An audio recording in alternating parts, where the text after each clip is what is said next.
On se retrouve donc pour cette revue de presse de l'économie.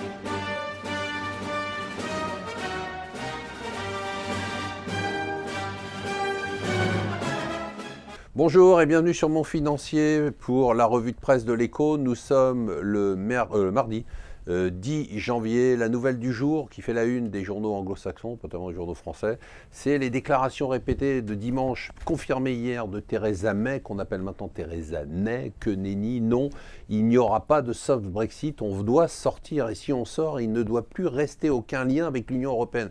C'est quand même d'une brutalité totale, elle en a parlé un peu partout, du coup la livre sterling s'est pris un pain sans précédent, on est retourné au plus bas depuis octobre, on est à 1,21, c'est quand même très très bas. Il faut dire qu'on est un peu surpris parce qu'elle passe de discours où elle explique que globalement il va falloir chercher un accord à un discours où maintenant elle est très claire, il n'y aura pas de compromis sur la souveraineté anglaise en matière de frontières, en matière de loi.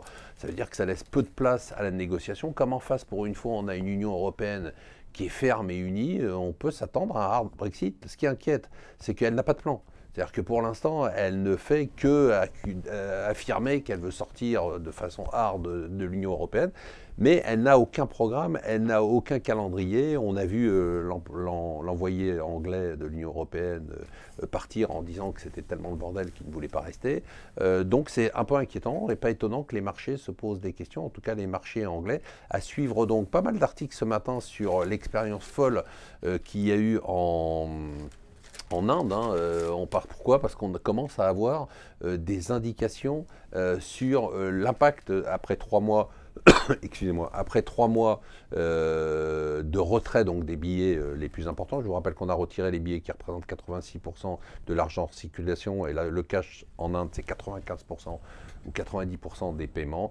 Eh bien, les TPE et PME ont perdu 50% de leur business, un tiers de leurs effectifs.